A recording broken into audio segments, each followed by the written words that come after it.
Começando o primeiro, que diz sobre o trabalho da força gravitacional. Então nós vamos imaginar um objeto que sobe uma determinada distância e chega até um ponto máximo e retorna ao mesmo lugar, né? Ok? Retornaria ao mesmo lugar. Nós vamos calcular o trabalho, então, na subida e na descida e ver quanto fica o trabalho total, ok? Nos dois casos, que força vai atuar sobre o objeto? A única força que vai atuar sobre o objeto é a força peso, que é igual ao peso do objeto. Então, se você calcular o peso do objeto, você encontra a força.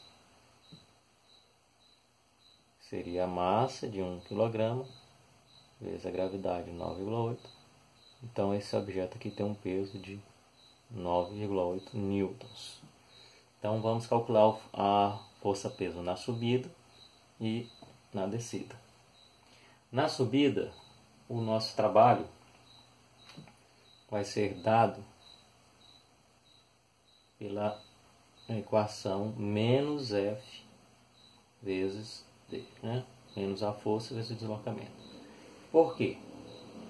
Olha só que a direção da força é sempre para baixo, enquanto que na subida o deslocamento é para cima. Então eles têm 180 graus de diferença entre os dois. Aí lembra lá, cosseno de 180 vai gerar um menos aqui. Então vai ficar menos a força, que é 9,8, vezes o deslocamento. A gente não escreveu, mas o deslocamento é de 1 metro, né? Seria a altura. Então, menos 9,8 vezes 1 dá menos 9,8. Nesse caso aqui, trabalho é medido em joules. Ok? Aí vamos ver agora o trabalho na descida. Na descida, a força e o deslocamento vão estar na mesma direção. Então, como nós calculamos com aquela outra forma, né? Força vezes deslocamento direto, porque agora você tem 0 graus, estão na mesma direção. Cosseno de 0 vale 1. Agora é só substituir a força de 9,8 vezes o deslocamento de 1, dá 9,8 positivos, né? Joules. Aí lembra lá da interpretação para o sinal negativo ou positivo no trabalho, né? Negativo é contrário ao deslocamento, né? Aqui essa força vai frear o objeto na subida, e positivo, a força é favorável ao movimento, o peso vai acelerar o objeto na descida, ok? Com esses dois valores, nós calculamos o trabalho total. Aí lembra lá como você calcula o trabalho total. O trabalho total é simplesmente a soma dos trabalhos, né? Você vai ter o trabalho da subida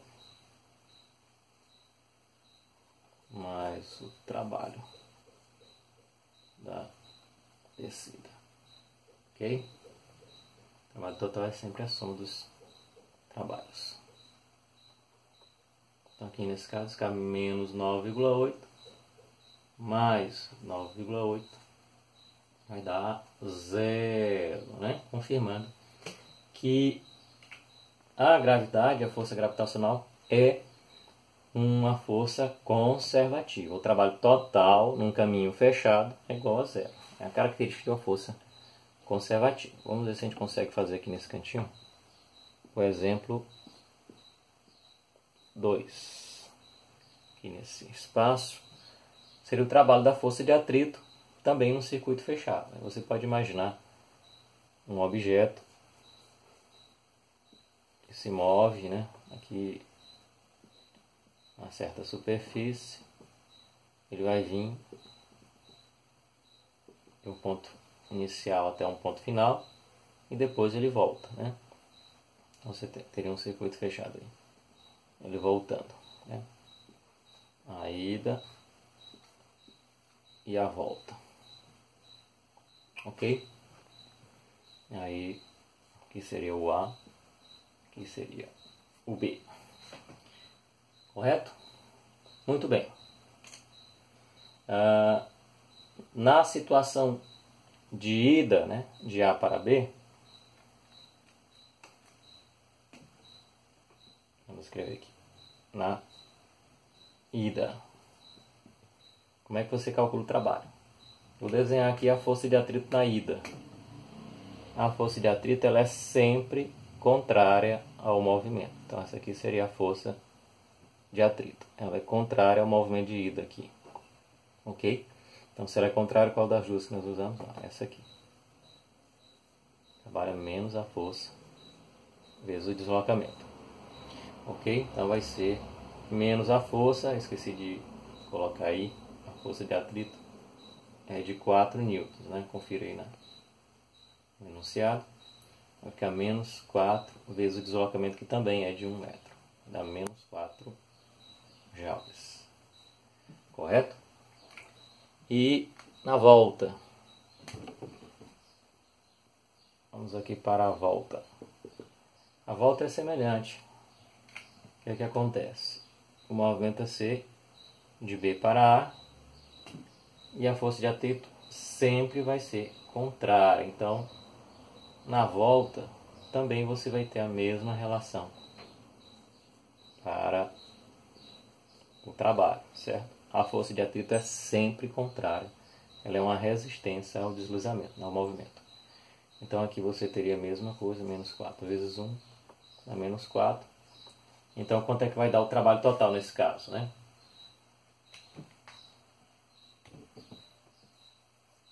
Trabalho total, né? A ida mais o trabalho da volta, isso é igual a menos 4 mais menos 4. Os dois dão negativo, são negativos, vamos somar aqui menos 8 joules. Confirmando, né, que o trabalho total é diferente de zero, a força é dissipativa, né? O atrito é uma força dissipativa.